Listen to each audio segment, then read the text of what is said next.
Make sure you subscribe to Snarled and the bell is turned on for notifications. Hi Oddings, do you want to hear something thrilling? Today's video is brought to you by A&E's new night of paranormal programming. Starting Wednesday, August 21st, don't miss the return of Ghost Hunters at 9 p.m., followed by Psychic Kids at 10 p.m. 15 years after introducing the world to the fields of authentic paranormal investigation, Ghost Hunters returns to television now on A&E. The series that terrified and captivated fans for 11 seasons will follow one of the original team leaders, Grant Wilson, and his hand-picked group of professional ghost hunters as they use their decades of field experience to investigate hauntings across the country. Engaging forensic experts, historical records, and the most innovative technology available, the new squad will help everyday people who are struggling with unexplained supernatural phenomena. Psychic Kids will follow Ghost Hunters with all new episodes featuring past Psychic Kids from the original show, who are returning as successful adults to empower a new generation of young psychics. They will spend time with the children and their families to assist them in taking control of their paranormal abilities, as well as showing them the remarkable power of their immense gifts. Be sure to tune in to A&E as the network returns to paranormal programming on Wednesday, August 21st, with Ghost Hunters at 9 p.m. and Psychic Kids at 10 p.m. Hey, I'm Sapphire. Want to hear something scary? Lauren and Lucy. The following story was inspired by Michael. I always felt like my parents didn't like me. I never really knew why for sure, but I thought it was because I was a boy and they had always wanted a girl. So when my sister Lauren was born 10 years after me, my slightly older parents were very surprised, but also ecstatic. Our prayers to Satan worked, they joked sometimes. She was clearly my parents' favorite, and I resented her for it. On top of that, she was a creepy little kid, always sneaking up behind me, trying to scare me, or staring at me for no reason. And she had this annoying imaginary friend. Before Lauren did anything, she had to ask Lucy if she had his permission.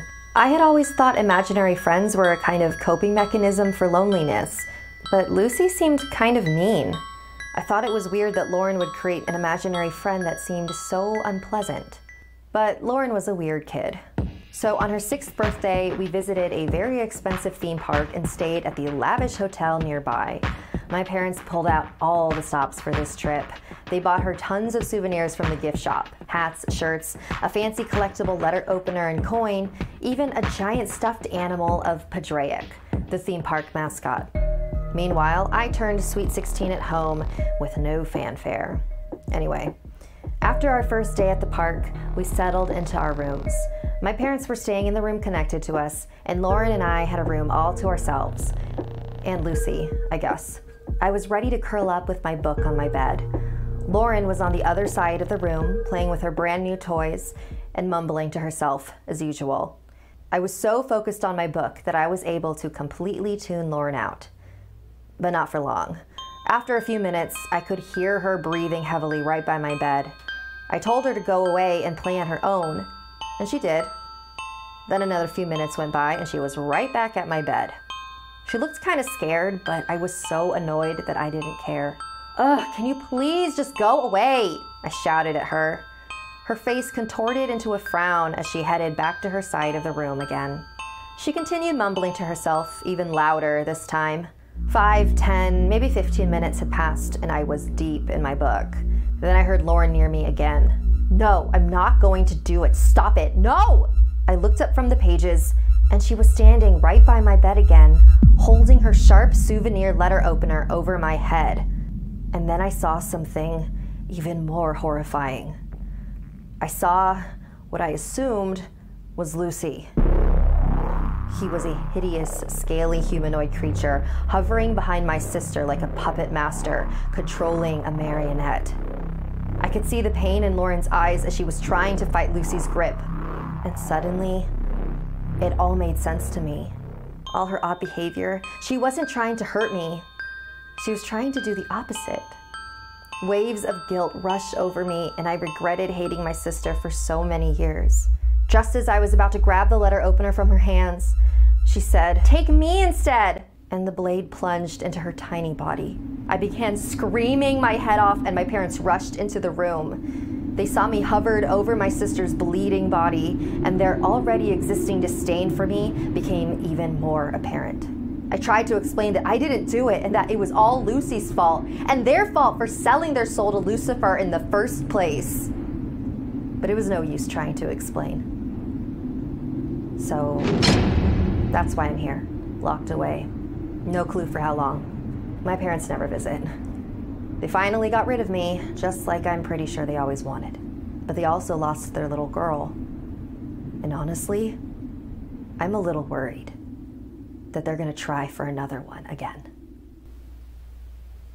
Thank you to all of our patrons. If you'd like to join our VIP program, visit patreon.com/snarled. You've heard about neighborhood watch groups, right? Well, get this. The Neighborhood Watch is now an app on your phone called Neighbors. It's created by Ring, the company behind those video doorbells and security cameras. With the Neighbors app, you receive real-time crime and safety alerts from your neighbors. It helps you stay informed about what's going on in your neighborhood, and it's completely free. You don't even need to own a Ring device. Like just now, I checked the app to see what's going on in my neighborhood. Someone posted a photo of their lost dog, and multiple neighbors were helping out by sharing updates on whether or not they'd seen it. And less than a day later, the dog was found. I love a happy ending. This app is making it easier for my neighbors to work together and keep the community safe. There's millions of people already using it. It's like a new neighborhood watch powered by real people. So if you want to help make sure you and your neighborhood are safe, download the free Neighbors app today.